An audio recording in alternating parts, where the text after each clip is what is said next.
اللهم صل على سيدنا محمد وعلى آلہ وصحبہ دعوت ہدایت کی ایک ہنسی شفق لے کر میرے مصطفیٰ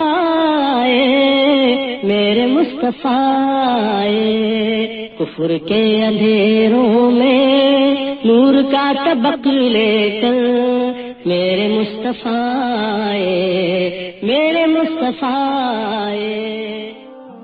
ایپیسوڈ 65 الرحیق المختوم، دعوت کی کامیابی اور اثرات۔ اب ہم رسول اللہ صلی اللہ علیہ وسلم کی حیات مبارکہ کے آخری ایام کے تذکرے تک پہنچ رہے ہیں، لیکن اس تذکرے سے پہلے مناسب معلوم ہوتا ہے ذرا ٹھہر کر آپ کے اس جلیل الشان عمل پر ایک اجمالی نظر ڈالیں جو آپ کی زندگی کا خلاصہ ہے اور جس کی بنا پر آپ کو تمام نبیوں اور پیغمبروں میں یہ امتیازی مقام حاصل ہوا کہ اللہ تعالیٰ نے آپ کے سر پر اولین و آخرین کی سیادت کا تاج رکھ دیا۔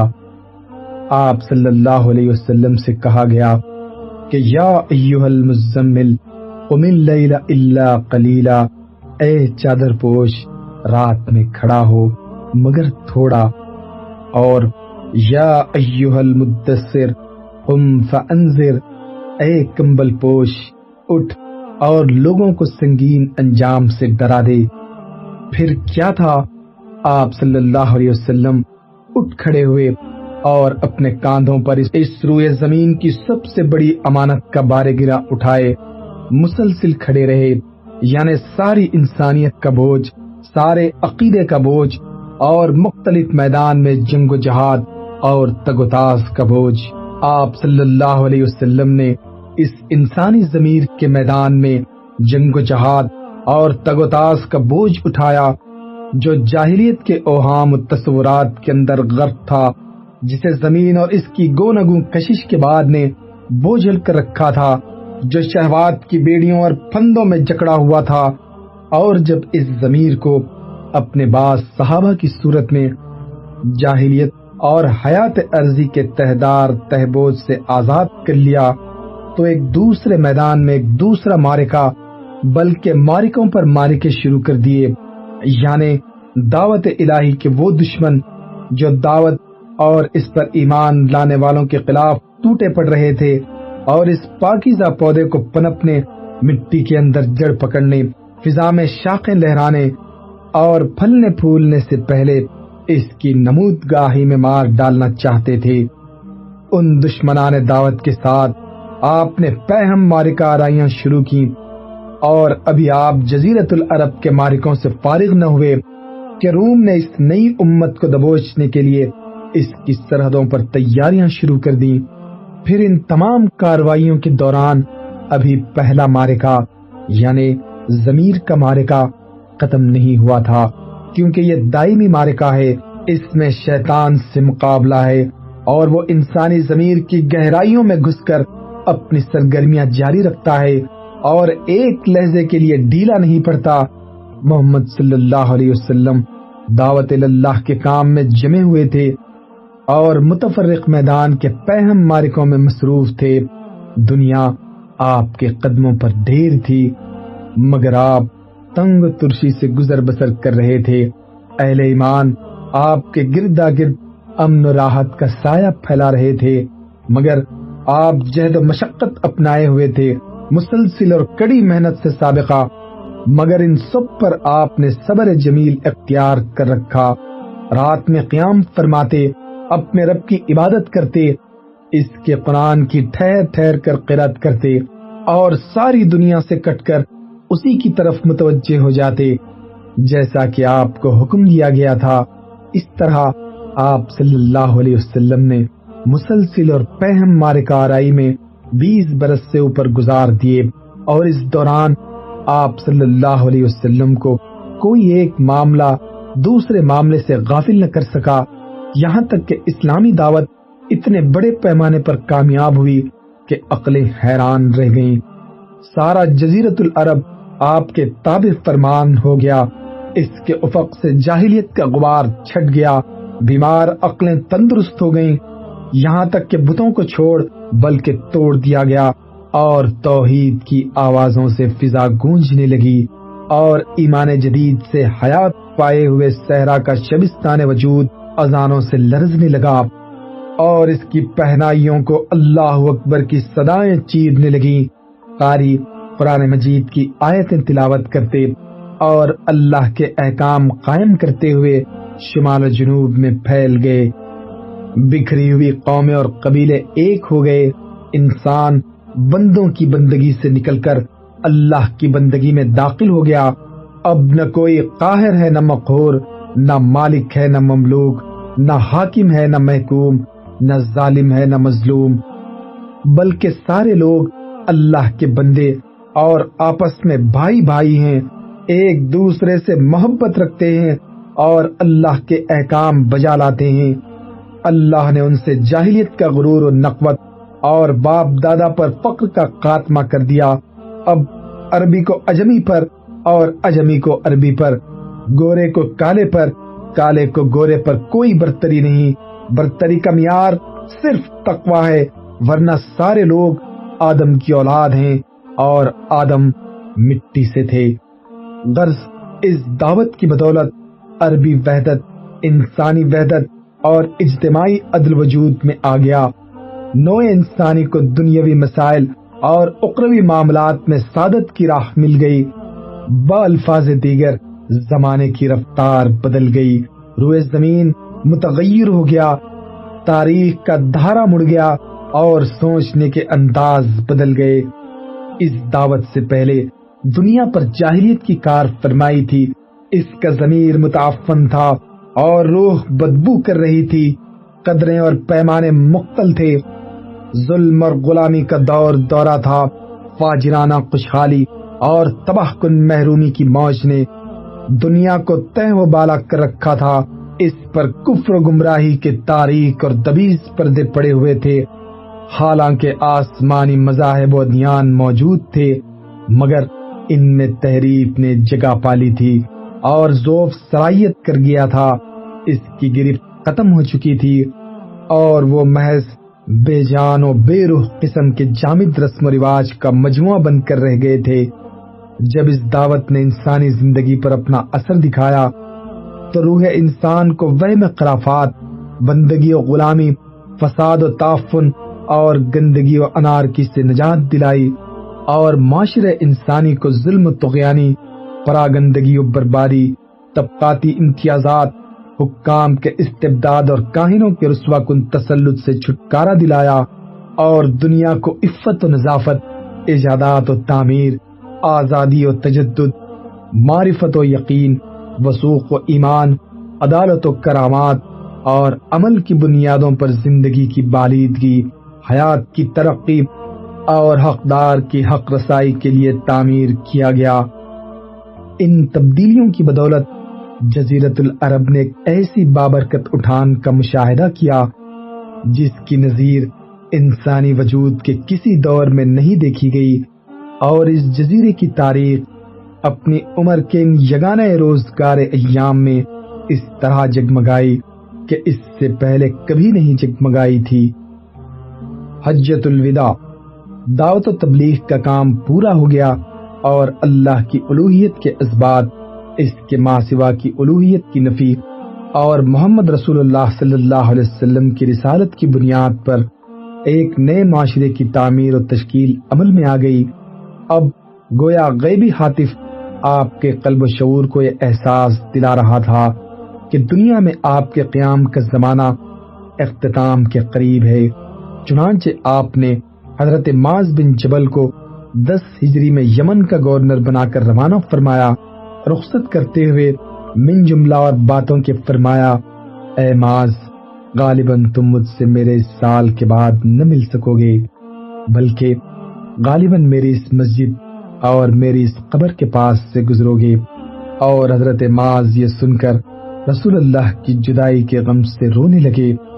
در حقیقت اللہ چاہتا تھا کہ اپنے پیغمبر کو اس دعوت کے ثمرات دکھلا دے جس کی راہ میں آپ نے 20 برس سے زیادہ عرصے تک طرح طرح کی مشکلات اور مشقتیں برداشت کی تھیں، اور اس کی صورت یہ ہو کہ آپ صلی اللہ علیہ وسلم حج کے موقع پر اطراف مکہ میں قبائل عرب کے افراد و نمائندگان کے ساتھ جمع ہوں، پھر وہ آپ سے دین کے احکام و شرائع حاصل کریں اور آپ ان سے یہ شہادت لیں کہ آپ نے امانت ادا کر دی، پیغام رب کی تبلیغ فرما دی اور امت کی خیر خواہی کا حق ادا فرما دیا۔ اس مشیت ازدی کے مطابق نبی صلی اللہ علیہ وسلم نے جب اس تاریخی حج مبرور کے لیے اپنے ارادے کا اعلان فرمایا تو مسلمانان عرب جوق در جوق پہنچنا شروع ہو گئے۔ ہر ایک کی آرزو تھی کہ وہ رسول اللہ کے نقش پا کو اپنے لیے نشان راہ بنائے اور آپ کی اقتدا کرے۔ پھر سنیچر کے دن جبکہ ذی قعدہ میں 4 دن باقی تھے، رسول اللہ صلی اللہ علیہ وسلم نے کوچ کی تیاری فرمائی، بالوں میں کنگھی کی، تیل لگایا، تہبند پہنا، چادر اوڑھی، قربانی کے جانور کو قلادہ پہنایا اور ظہر کے بعد کوچ فرمایا اور عصر سے پہلے ذوالحلیفہ پہنچ گئے۔ وہاں عصر کی نماز 2 رکعت پڑھی اور رات بھر قیمہ زن رہے۔ صبح ہوئی تو صحابہ کرام سے فرمایا، رات میرے پروردگار کی طرف سے ایک آنے والے نے آ کر کہا، اس مبارک وادی میں نماز پڑھو اور کہو حج میں عمرہ ہے۔ پھر ظہر کی نماز سے پہلے آپ نے احرام کے لیے غسل فرمایا۔ اس کے بعد حضرت عائشہ نے آپ کے جسم اطہر اور سر مبارک میں اپنے ہاتھ سے زریرہ اور مشک آمیز خوشبو لگائی۔ خوشبو کی چمک آپ کی مانگ اور داڑھی میں دکھائی پڑتی تھی، مگر آپ نے خوشبو دھوئی نہیں بلکہ برقرار رکھی۔ پھر اپنا تہبند پہنا، چادر اوڑھی اور 2 رکعت ظہر کی نماز پڑھی۔ اس کے بعد مصلی ہی پر حج اور عمرہ دونوں کا ایک ساتھ احرام باندھتے ہوئے صدائے لبیک بلند کی۔ پھر باہر تشریف لائے، قصوہ اونٹنی پر سوار ہوئے اور دوبارہ صدائے لبیک بلند کی۔ اس کے بعد اونٹنی پر سوار کھلے میدان میں تشریف لے گئے تو وہاں بھی لبیک پکارا۔ اس کے بعد آپ صلی اللہ علیہ وسلم نے اپنا سفر جاری رکھا۔ ہفتہ بھر بعد جب آپ سر شام مکہ کے قریب پہنچے تو ذی طویٰ میں ٹھہر گئے، وہیں رات گزاری اور فجر کی نماز پڑھ کر غسل فرمایا۔ پھر مکہ میں صبح دم داخل ہوئے۔ یہ اتوار 4 ذی الحجہ 10 ہجری کا دن تھا۔ راستے میں 8 راتیں گزری تھیں۔ اوسط رفتار سے اس مسافت کا یہی حساب بھی ہے۔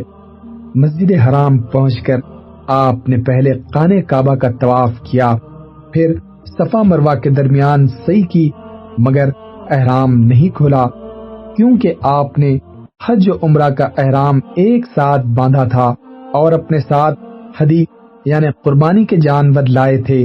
طواف و سعی سے فارغ ہو کر آپ نے بالائی مکے میں ہجون کے پاس قیام فرمایا، لیکن دوبارہ طواف حج کے سوا کوئی اور طواف نہیں کیا۔ آپ صلی اللہ علیہ وسلم کے جو صحابہ کرام اپنے ساتھ ہدی یعنی قربانی کا جانور نہیں لائے تھے، آپ نے انہیں حکم دیا کہ اپنا احرام عمرہ میں تبدیل کر دیں اور بیت اللہ کا طواف اور صفا مروہ کی سعی کر کے پوری طرح حلال ہو جائیں۔ لیکن چونکہ آپ خود حلال نہیں ہو رہے تھے، اس لیے صحابہ کرام کو تردد ہوا۔ آپ نے فرمایا، اگر میں اپنے معاملے کی وہ بات پہلے جان گیا ہوتا جو بعد میں معلوم ہوئی تو میں ہدی نہ لاتا، اور اگر میرے ساتھ ہدی نہ ہوتی تو میں بھی حلال ہو جاتا۔ آپ کا یہ ارشاد سن کر صحابہ کرام نے سر اطاعت خم کر دیا، اور جن کے پاس ہدی نہ تھی وہ حلال ہو گئے۔ 8 ذی الحجہ ترویہ کے دن آپ مینا تشریف لے گئے اور وہاں 9 ذی الحجہ کی صبح تک قیام فرمایا۔ ظہر، عصر، مغرب، عشاء اور فجر 5 وقت کی نمازیں وہیں پڑھیں، پھر اتنی دیر توقف فرمایا کہ سورج طلوع ہو گیا۔ اس کے بعد عرفہ کو چل پڑے۔ وہاں پہنچے تو وادی نمرہ میں قبہ تیار تھا، اسی میں نزول فرمایا۔ جب سورج ڈھل گیا تو آپ کے حکم سے قصوہ پر کجاوا کسا گیا اور آپ بطن وادی میں تشریف لے گئے۔ اس وقت آپ کے گرد 1,24,000 یا 1,44,000 انسانوں کا سمندر ٹھاٹے مار رہا تھا۔ آپ نے ان کے درمیان ایک جامع خطبہ ارشاد فرمایا۔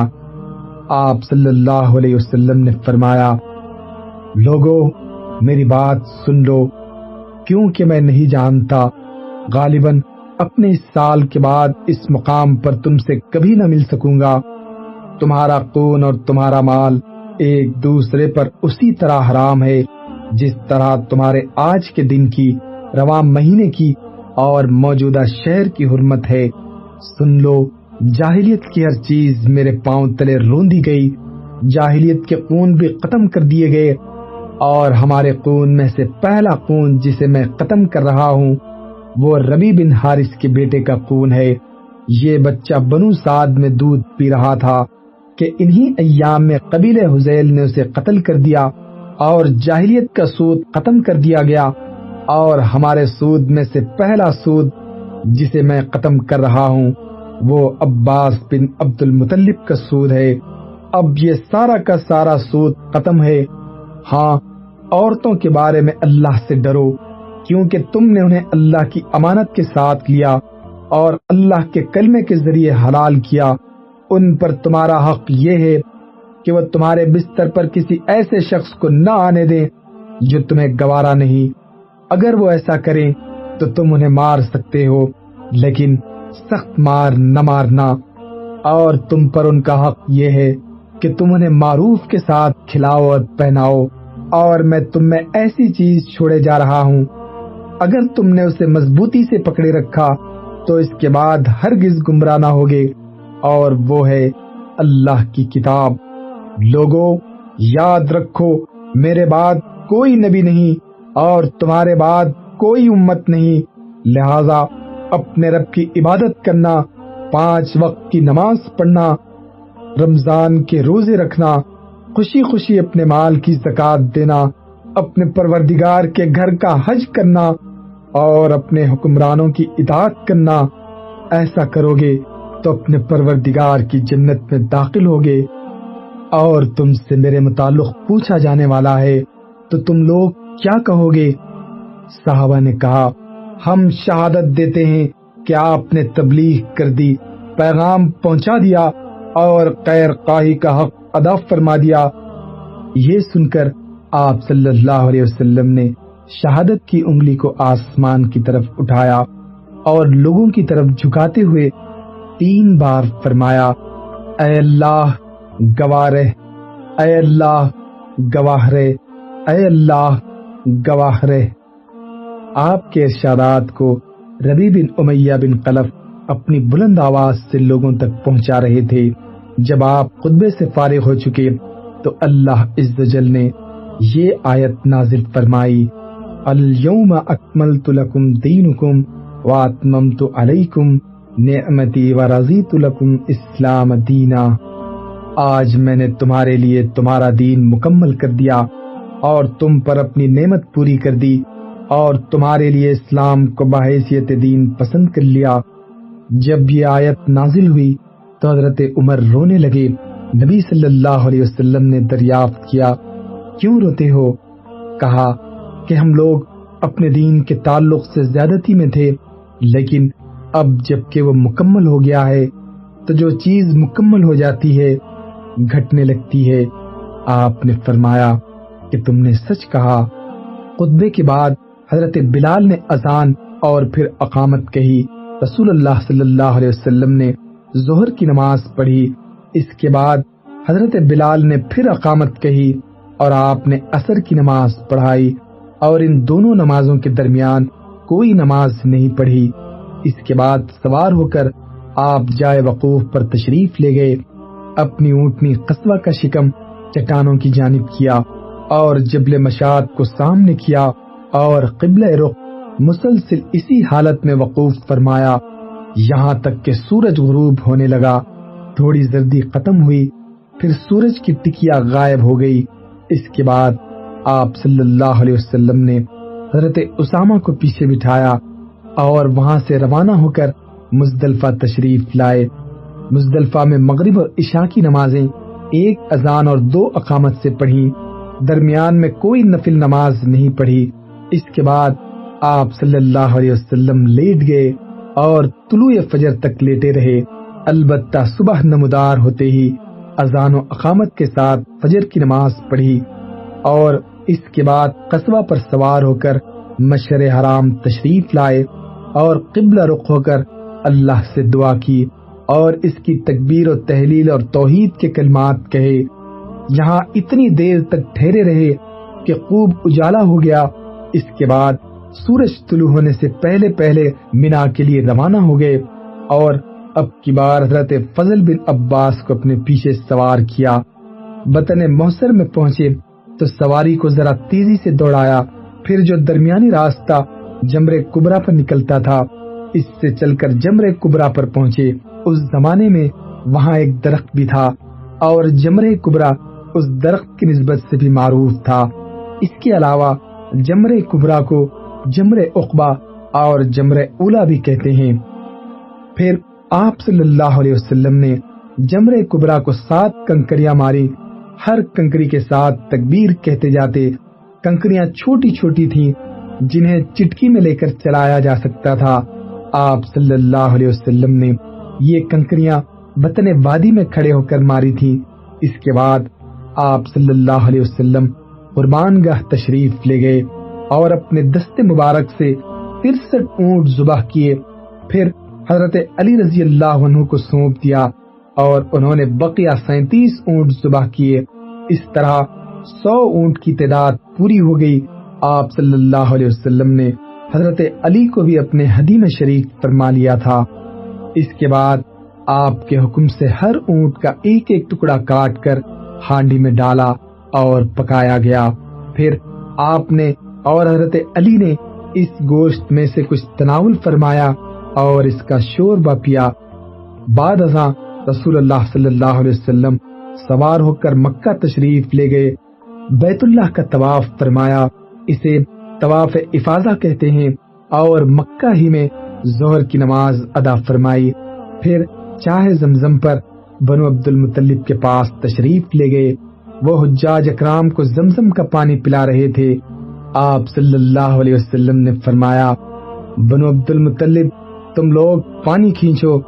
اگر یہ اندیشہ نہ ہوتا کہ پانی پلانے کے اس کام میں لوگ تمہیں مغلوب کر دیں گے تو میں بھی لوگوں کے ساتھ کھینچتا۔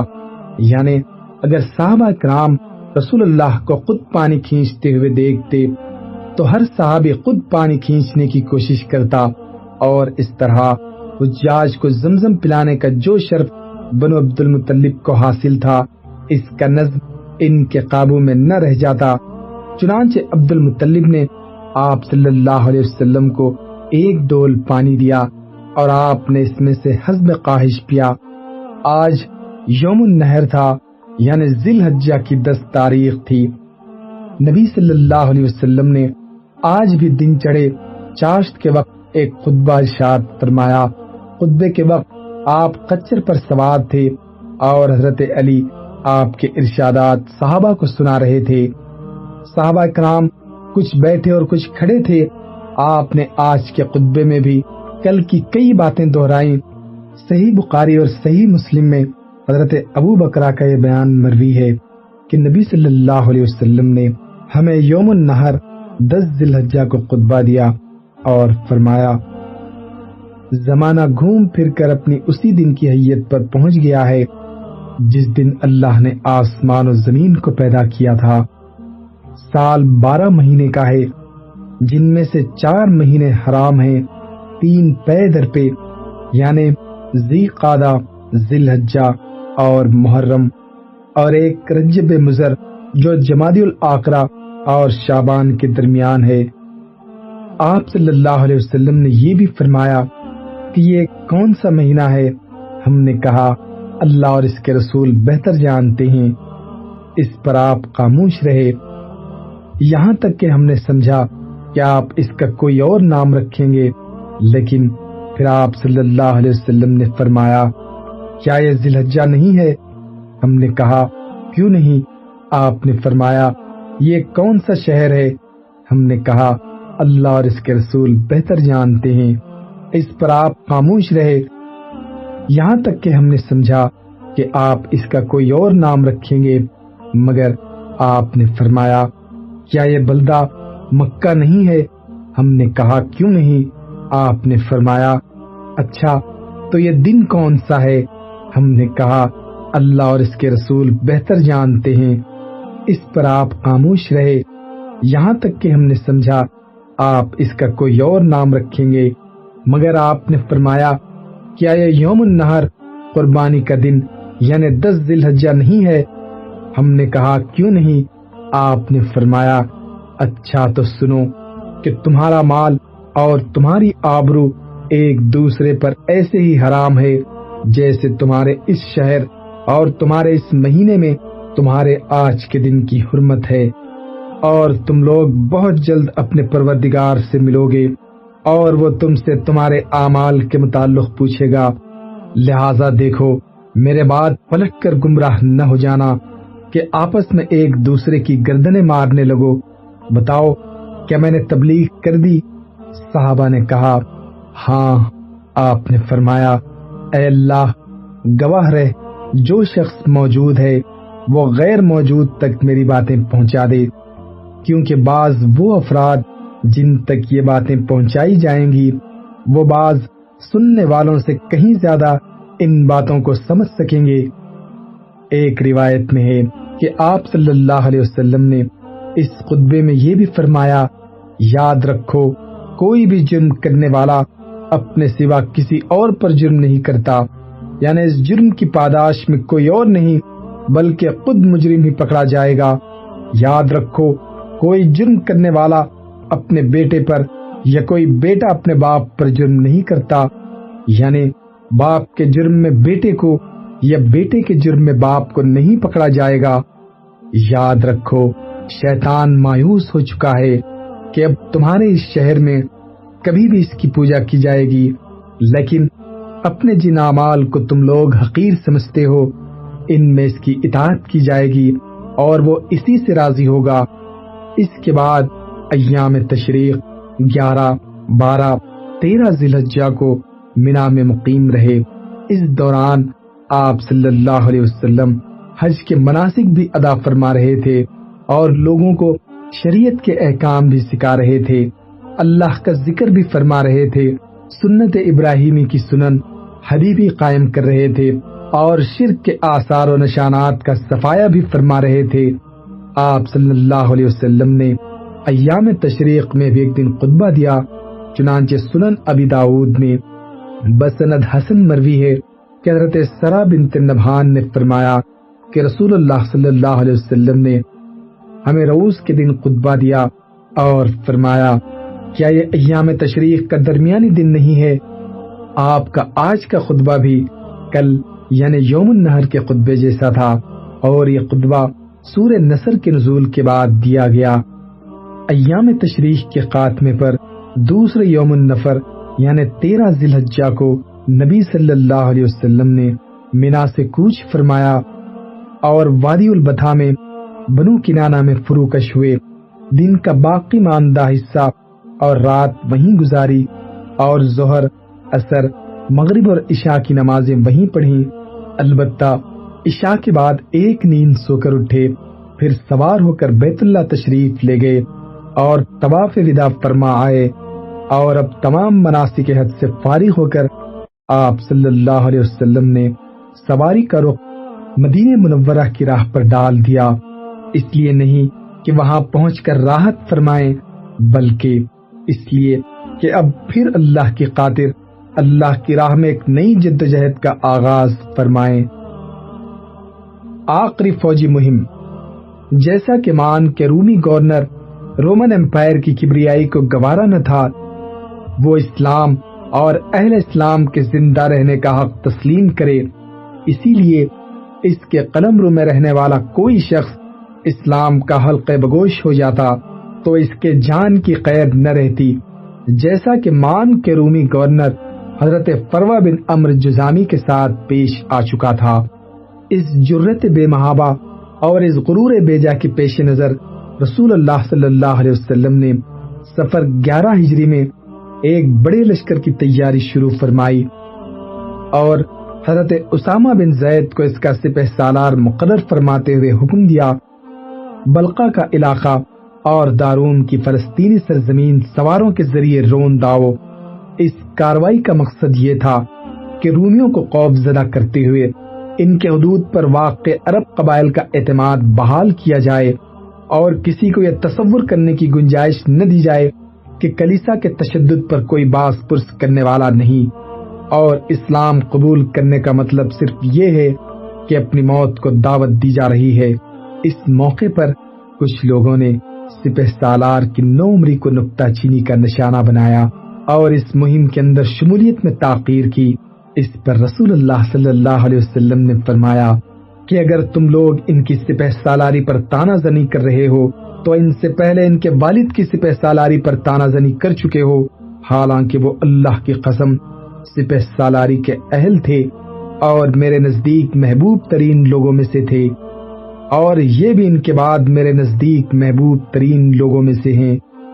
بہرحال صحابہ اکرام حضرت اسامہ کے گردا گرد جمع ہو کر ان کے لشکر میں شامل ہو گئے اور لشکر روانہ ہو کر مدینہ سے 3 میل دور مقام جرف میں قیمہ زن بھی ہو گیا، لیکن رسول اللہ صلی اللہ علیہ وسلم کی بیماری کے متعلق تشویشناک خبروں کے سبب آگے نہ بڑھ سکا، بلکہ اللہ کے فیصلے کے انتظار میں وہیں ٹھہرنے پر مجبور ہو گیا، اور اللہ کا فیصلہ یہ تھا کہ یہ لشکر حضرت ابو بکر صدیق کے دور خلافت کی پہلی فوجی مہم قرار پائے۔